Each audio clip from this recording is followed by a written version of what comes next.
everyone, welcome to back my channel. I hope everyone is having a wonderful day. Before starting the video, please go ahead and hit the subscribe button. When Ian and Jordan reappeared on the scene directly following Sharon and Phyllis' car accident, most young and restless viewers jumped to the conclusion that they were also responsible for Heather's death. In today's episode, recapped here, Ian seemingly confirmed it. The problem? It makes no sense. Exposition has been slow in this November Sweet storyline, as glimpses of Jordan and Ian holed up in their motel room have been brief. Thus far, we have been able to deduce that Ian's master plan involved distancing Sharon from her loved ones.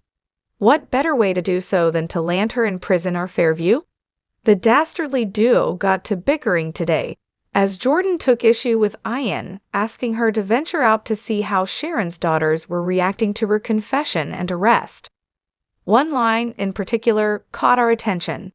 Whilst manipulating Jordan into doing his bidding, Ian asked her to slip out and check on Faith and Mariah, suggesting that she might complete her mission without too many more casualties.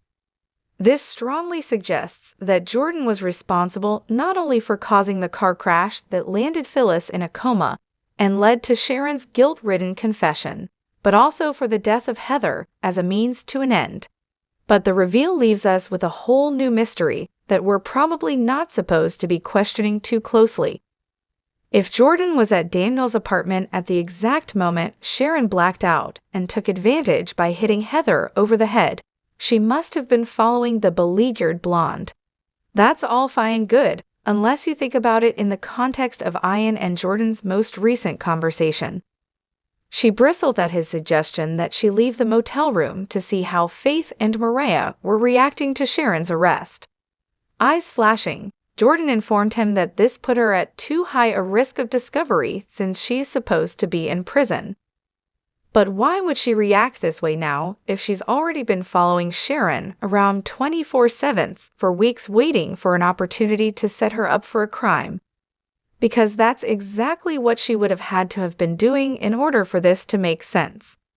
Moreover, if she was responsible for using her headlights to make Sharon cross over into Phyllis Lane and cause the accident, that means she was also the one who stole her phone and texted Phyllis.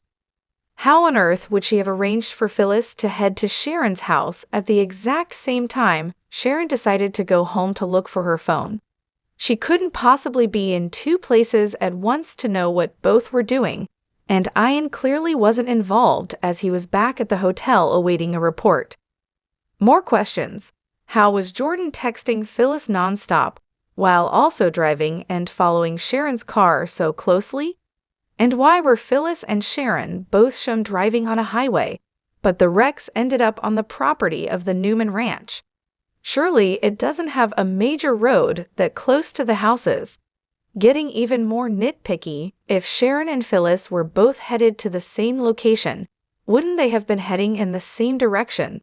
Further, if Ian and Jordan are behind everything that Sharon's been going through, then they must also be responsible for her meds being switched so as to cause her mental instability and hallucinations.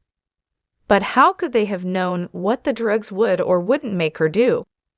They couldn't possibly have known that messing with her prescription would cause her to react badly to Daniel after all of these years, or to hallucinate Cameron Kirsten.